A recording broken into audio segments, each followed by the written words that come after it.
Welcome back to the Discount Property Investor Podcast. Our mission is to share what we have learned from our experience and the experience of others to help you make more money investing like a pro.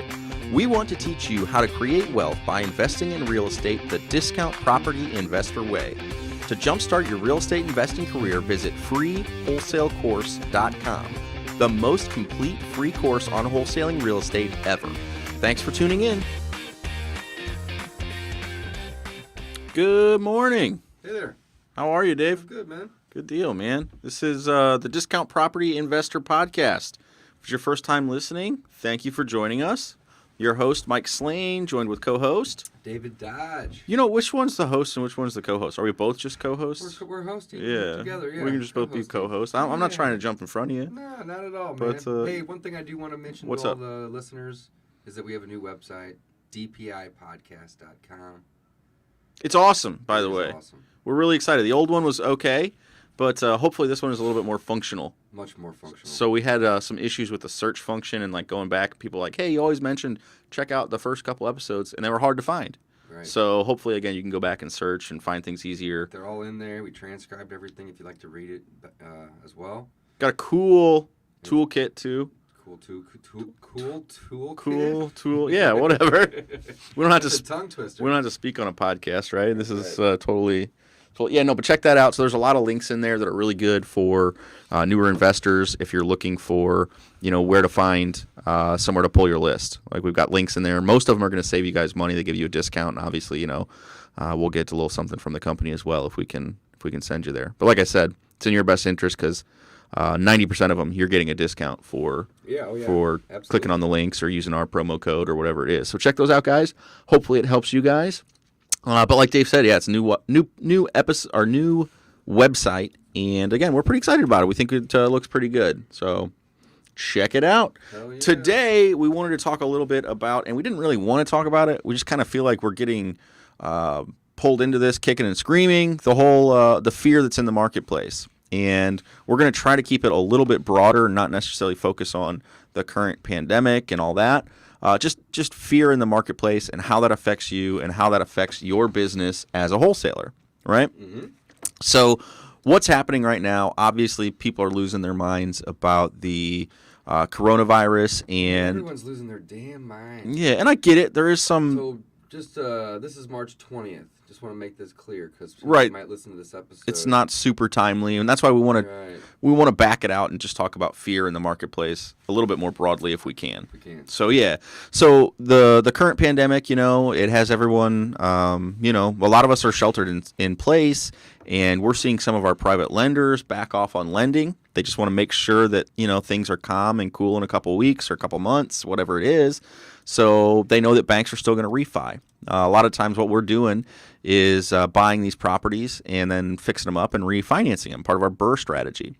What else we do with our properties, though? We buy them and then we fix them up and then we resell them. Well, guess what?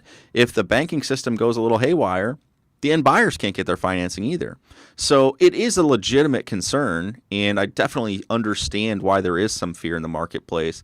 I just was more hopeful that real estate investors would be more even keel about it. And it does seem like a lot of us are, and we're just kind of prepared. It's like, how do I fine-tune my business? It's a lot of the talk that I'm seeing in some of our mastermind groups and other groups and discussion boards that we're a part of.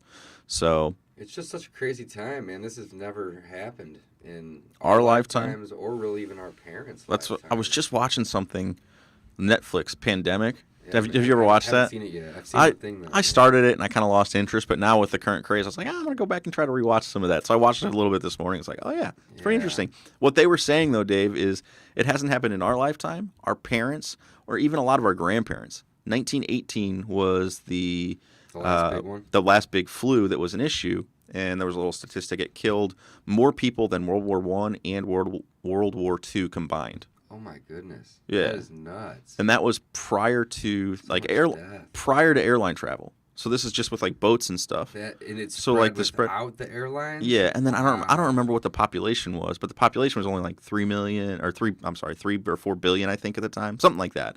So now the number of people has doubled. There's almost 8 billion, 9 billion now on the planet, and then we've got just rapid travel. You know, like there's people in from China to New York and New York to all over, all in the same day. So it's crazy. It's interesting, and it's easy to get swept up in that fear and oh my gosh. And yes, this is not a happy time or subject. A lot of people are going to get sick, and a lot of people probably are going to pass away. So it is a little scary, and I get it. But we don't need to lose our minds about it, guys. Can we do the social distancing? We do the, just take it easy. If you can stay home, stay home. If you can, yeah. It is a little strange, though, going places right now. People are, like, awkward as hell. Like, they like don't want to be close to each other, and it's just like, well, I had to I'll get in the elevator. I'm like, what buttons do you guys? What floors? I'll hit them all. I don't with his tongue. I don't. Come on, guys. You're either gonna get this or you're not. You're not gonna be able to. Well, and that's the other thing. I do think a lot. I think we're gonna get it. I think most people, 70-80% of people, are gonna be exposed to it. And again, I'm hopeful that 50% of those are just asymptomatic. You get it and you pass it, no big deal. Right. I'm hopeful more people are asymptomatic. That's the case in China, right? I have no idea. I think that's the case where most people aren't symptomatic. Yeah, so Dave and I, again, we follow it with, I think, a little bit more curiosity and like, oh, what's going on? That's interesting. More so than what's the details? What's this? So again, don't get your news from us on the whole coronavirus thing. I mean, that's not our intent here. But again, it's very interesting. You said people losing their minds. So yesterday I went to grab milk for Penny, the daughter. She still drinks a little bit of milk here and there. So went to grab some milk, and I was in the checkout line, and checkout lines are crazy. And there's people like wearing masks just in Walmart. Again, Walmart's not the best example, right, guys? But I mean, there's so many people just wearing masks, walking around, wearing gloves, walking around. Like, what is going on? People lost their damn mind. Yeah, it's insane. And I guess the lady, it was like 2 hours over, was yelling. Of something that we can't see. That's what I'm just gonna blast my way out of it. Yeah, that's the saying from It's Always Sunny. See these things, and oh man, it's. What I can see, what we can see, Dave, it's just mind-boggling to me, is that what panic does to the market. So that's the thing. So the stock market, we all saw that plunge, and it's down about 30% from its high, right? Yeah, it was up to 29 and change, and now it's at 20. Yeah, so let's call it down 30%, just rough estimate. In 2 weeks. It's insane. So I mean, there's tons of people who lost a lot of money. It's scary. Tons of money. Yeah. Wow, that's just crazy. Yeah, and what is scary is that panic breeds more panic, and I'm more fearful of the long-term consequences to our economy, which was just bumping and churning. I mean, again, we were all doing great. Rocking. Trump had this country great again. Exactly. I mean, he made America great. He did. 4 weeks ago, we were all on top of the world. So this is it's an interesting time to be alive. The panic is what breeds other panic, which is my comment earlier. I hope that other real estate investors are more even keel about it. And I think a lot of them are. A lot of people are. But it's just one of those things we have to be cognizant of. So what can we do now as wholesalers? That's always our kind of go-to, is to think about the wholesaling perspective. So the wholesaler, we go into most transactions and we don't have a ton of risk, right? Because we're buying a property, we're putting it under contract with the intent to close on it and resell it to someone else or assign that contract. That is always our intent, is to try to provide liquidity to the market. Sure. The market needs that liquidity more than ever right now. And what I just mentioned is that some of even our private lenders, who we've done hundreds of transactions with, are saying, I understand that, but if banks shut down and I've got this cash out to you, I've got this cash out to you, I may not get it back quickly, if at all. So again, there is definitely a lot of... And that's understandable. If I'm lending, I'm thinking the same thing right now. And another thing, so I had a couple wholesalers reach out to me over the last few days asking if A, I was still buying, and B, if I'd be interested in their deals. Mm-hmm. And I said yes and yes. However, the convenience that we trade for the discount has a higher value in a state of panic, right? Because there's more people that are now all of a sudden willing to sell their properties at a discount because of risk. And what I think a lot of people the sellers haven't realized yet is, okay, they were offered... Capital's limited. They were offered $50K for their property that's distressed and junk and it's maybe worth $100K. But all those 6 weeks ago, those offers had a lot of backing, and now they don't have backing. Well, so the capital's limited. But and Now it's not just them that wants to sell. It's everybody Yeah. who has that distressed property says, "Oh crap, I kind of want that cash today. I want that cash today." Exactly. So a lot of people want that cash. They want that liquidity, which we provide. But guess what? Our offer just went down 50%. I mean, the stock market went down 30 to 40%. Stock market went down 30%, guys. Why would I still be paying what I was going to pay 6 weeks ago? Yeah, it's a great indicator. It's not linked exactly, but it's linked based on the fear in the marketplace. It is. That's what matters. And that's, again, I think a really good talking point for people. It's like, man, I would really love to pay more for your property. Like, I understand I offered you $50,000, 2 months ago when we last spoke, but unfortunately things have changed, and I wish I could get you that $50K now. But and buyers, again, there's a lot of uncertainty. I'm just going to follow the stock market. I'm going to have to take 30% off my offer today. Right. I made 2 offers yesterday where I said, hey, last week my offer would have been X, but today it's Y. This was yesterday. I made 2 of them like this. And I said, hopefully in 3 or 4 weeks I can get back to X. If you need to sell terribly, terribly bad, here's the new offer. And it was 30 to 40% less than the offer price would have been, a week and a half, 2 weeks ago. And that, guys, but I explained the transparency there. Here's why: because of the lender.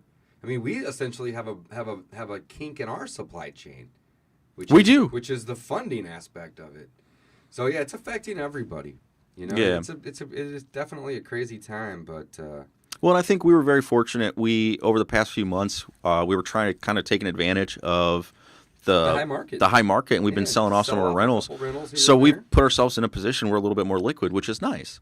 So again, that's a good position to be in, and it's a good time to dive back into your business, dive back into your personal finances even, and figure out where you're spending extra money that you could cut, trim some of that. In addition to make sure you go out to the restaurants, because we need to keep the restaurants they open. All shut down last Dude, night, it's crazy. Well, by the time this takeout publishes that shouldn't be the case. But and takeout. So again, you can order your meals for takeout. Them, absolutely. Yeah. We're gonna go get some good dinner tonight, man. Yeah. Just pick it up. Just picking it up, bringing it home, and reheating it when you get home. I asked my wife. We were laying in bed last night. I asked my wife. I said, "Hey, sweetie, you got any plans for the weekend?" She goes, "Nope. Just locked inside with you." Like, great. Nobody has any plans right now. Well, there's nothing to do. Everything's closed. Locked down. Theaters closed, and it's a little. It was kind of like a rhetorical question. Yeah. But it was just so funny because we were both laughing. She's like, "Nope, calendar's cleared. Yeah. I have absolutely nothing on my plate for the next 3 weeks, maybe a month." Oh man. Yeah, it's difficult to remain even keel, and we want to try to tie this back into the wholesaling and the business a little bit more. So, as much as you can, I think that it is. It's a time to continue making offers, but again, your price has to be adjusted, and it's not even based on today's comps. It's based on the fact that people cannot buy. Like this is going to be a pretty long term. I think it's going to be a pretty long term thing in the real estate market. Months, I think, before it normalizes. Definitely not weeks. Well, and we're going to see some lasting effects to this, though, Dave. Like there are people. There will be, for sure. There are people losing their jobs. Because again the unemployment numbers that have the applications is spiking again and crashing servers nationwide in every county and city around, dude. It's not. Yeah. But yeah, there's definitely going to be some lasting effects. What's crazy is that the government just all of a sudden starts throwing around $1 trillion numbers. Mm-hmm. Like I get that inflation is kind of exponential. So like as it gets big, it gets bigger faster. Like I get that. But like they're mind-blowing numbers. Man, I'm 35 years old. You're about my age. Like when I was a kid, like hearing billions was kind of crazy, right? Now they're throwing around like hundreds of billions all the time. Like it's always billion this, billion that, right? Now correct me if I'm wrong, Mike, but this is the first time that I've noticed the $1 trillion number getting thrown around. I don't think I pay attention very closely, but you're right. But it's going to be more and more now that we've seen that. It's just going to... Yeah, what's next? Like in 20 years, it's going to be like, oh, there's a $10 trillion package, man. It's going to be the norm. Money grows. Yeah, it's kind of nuts. It is insane. Well, yeah, anyway, fear in the marketplace.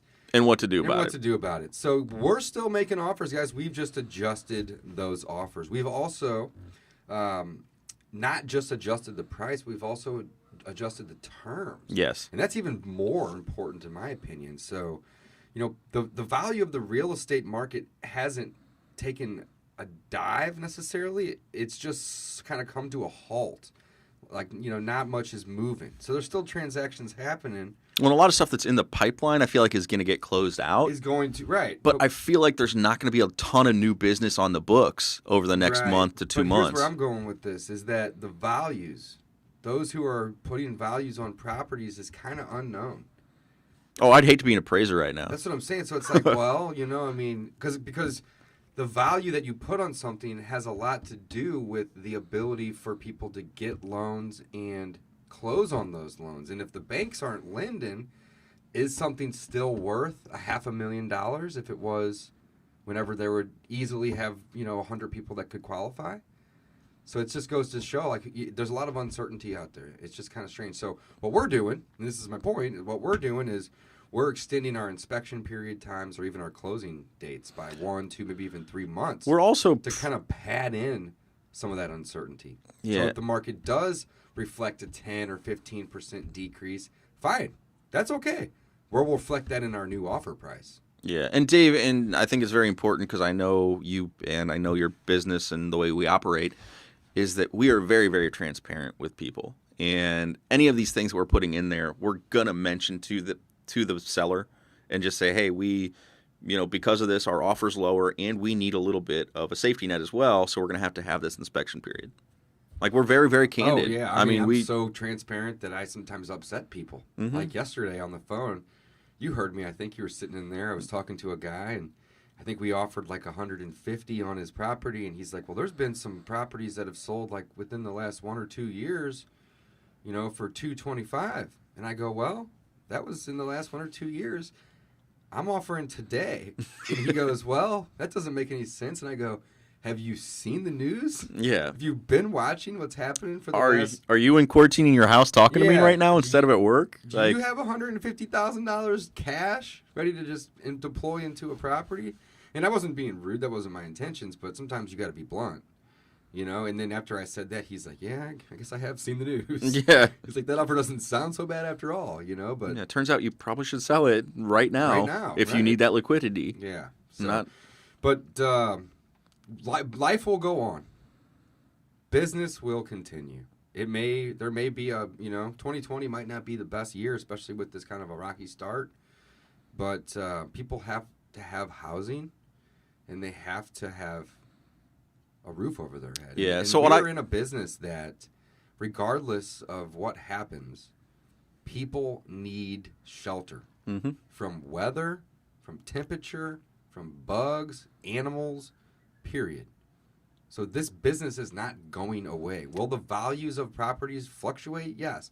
Will the time frames in which they can close fluctuate? Yes. Will there be maybe a short-term or even a long-term capital issue? Sure. But people are going to have housing.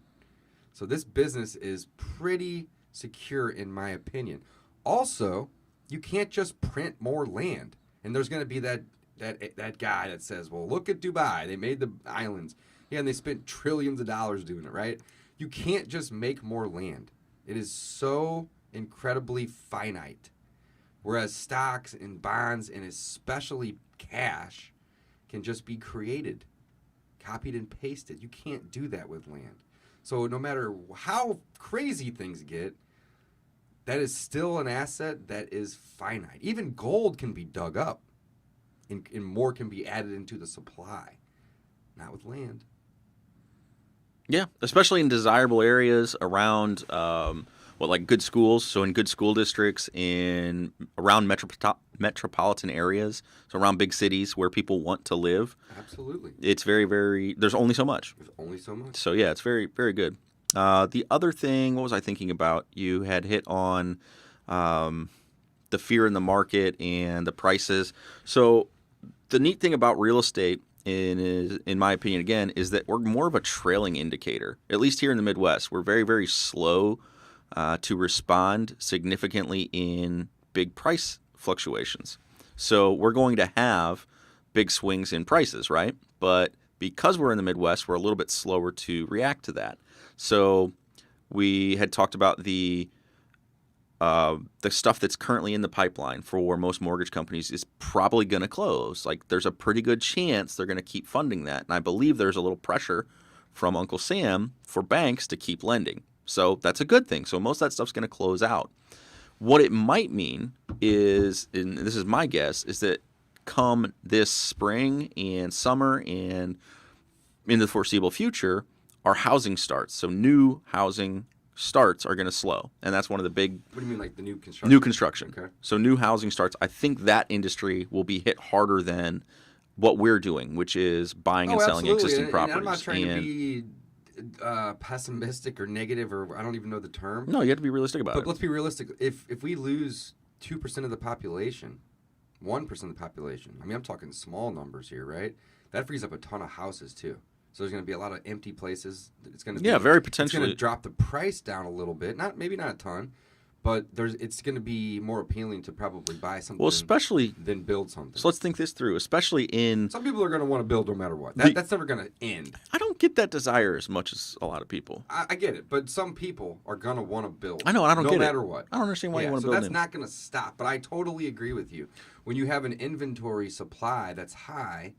And, you know, the demand is obviously going to be lower if you have a way high supply, just due to the nature economics. Of economics. Supply and demand. You're going to, there you go. You're going to have, you know, a little bit of an issue. So let's think that through, Dave. So currently it seems like the outbreak is affecting, or the mortality rate is higher in the elderly, right? Yeah, and I've heard several stats. I don't even want to drop. I don't want to drop because they're going to change all the time. Just call it this way. I mean, from what I've seen, the super majority, let's use that term because it doesn't even give a percent, is affecting the super majority over 80 years old, over 80. Right. So, and that is majority often over 60, super majority over 80. Right. And that's often people in nursing homes. So the construction of the retirement communities or the active senior livings, I think, well, that's exactly what I'm thinking. Because, I mean, there's a new one on 40 that's being built by Lutheran. I mean, they're all over. They're everywhere. I feel like when I look at a new apartment going up or a 5-story, it's almost 9 times out of 10 it ends up being assisted senior living or group senior living type thing. I think, which is crazy that we have the population hump over the baby boomers. Mm-hmm, you know, but they're not. The baby boomers aren't in the 80s yet, though. Yeah, I don't think so. So yeah, I don't know. It's just something. Well, that's my point, though. So is that if that retirement age group is hit the hardest, which is kind of what's happening, what's that going to do? Again, I think it's going to free up space in those areas. Again, like you said, supply and demand, and I don't remember economics. It's quantity supplied and quantity demanded versus demand and supply. Oh wow! One's a move. Well, one's a move in the curve, and one's an adjustment. I took that course in college, man. But I minored in it. I should know. I just don't remember any of it. Right. So there is going to be a decreased quantity demanded, which, again, I don't know if it shifts the curve or whatever. Long story short, I suspect that's going to be hit harder. We're not going to see as many of those popping up. Single family, exactly, if this truly does affect them more. If it's a little bit younger on that curve, then you've still got people. You will. Right. And you've the 80 plus, right. Most of those people aren't in their home. Well, you've still got people who are, even if they are 70, 75 plus, and they're in their home, they're still in their home. You're going to see that property be passed on. So that either means it's going to go to the younger generation, and I think 9 times out of 10, what are those people doing? They're selling that property. Yeah, absolutely. So it's going to create an increase in properties supplied or quantity supplied of single-family homes. So again, that is going to indirectly affect, or long-term, it's going to affect new housing builds. So that's where I think this has the bigger impact on your business, which I would be more nervous about. That's so luckily, we haven't gotten into new construction, Dave, as a company. We've done a little bit of everything else, but we, haven't done that. So knock on wood, we're doing okay. We're not in it at this current times because it's going to slow things down quite a bit. Exactly. But, either way, guys, handle fear in the marketplace. This is temporary. It's unforeseen, and we will get through it. So try not to panic. I'm not. Again, I look at it like this. People have to have a place to live. If they have trouble paying rent for a period of time and we have trouble paying mortgages for a period of time, we're not alone. Everyone is having this same problem. But at the end of the day, that's one thing that people can't not have. Basic essential needs: food, water, shelter. I'm not providing the food or the water, thank God, but I can provide the shelter. And at the end of the day, it's going to be something that's always needed, no matter what. So that's awesome. Yeah, and then we're not going anywhere. So real quick, what do we think before we wrap up here on this one? What do we think are some? Do you ever think that we'd be talking about food, water, and shelter, bro? Dude, I'm buying. I'm stockpiling. We got to hoard this stuff. I'm not. I know that it's liquid, but still, though, it's just these are crazy times. Well, the only concern I would have is if shipping gets shut down. So then we really do have an issue with our supply chain. Correct. If that is what gets scary. I've seen a few articles on, I think it was one state closed down all the rest stops. So it's like, okay, truckers probably need the rest stops open. There's not huge numbers of people there. Like, why are you? Yeah, that's like for the truckers. It's countering mostly than anything else, I would think. I think so too. I don't know anybody who does road trips and stops at the rest stops. Like we do it maybe once in a while when we're on a long road trip. Truckers are men. Yeah. So. No, keep the truck stops open. Keep the trucks moving. Let's wrap up with a couple of thoughts on what opportunities does this create for a new investor, a wholesaler, to come up with? And it's not a simple answer. One thing I think, again, is the opportunity to go out there and find more motivated sellers. More people are motivated today. And will become more motivated quickly. To sell their property than there were 2, 4, 6 weeks ago. Correct. So again, there are more motivated sellers, which means you should be able to find better deals. There are still big investors, still cash investors that need to buy properties or want to buy properties. So there's plenty of opportunity for a new investor to go out there and find themselves a motivated seller. That's what I got. Dave, you got any other thoughts on it besides that one? I totally agree. Yeah. Man. I think there's going to be a lot of opportunities here. And I'm not, Mike and I both are not, trying to profit off of loss and disease, but this is what it is. And we are in the real estate business, and opportunity will arise. And we're going to prepare ourselves to take advantage of that. And we're always creating win-wins too. That's another thing. We're not out here trying to just take properties from people. We are providing a service that is liquidity and market, and that's going to be needed more and more. That the value of that service will increase with this pandemic. Exactly. Market goes up, market goes down. Real estate investors typically are the ones who are still going to be making money either way. Again, the successful ones. Our goal is to be one of those. Your goal should be as well, guys. Thank you so much for listening. Talk to you again. Signing off.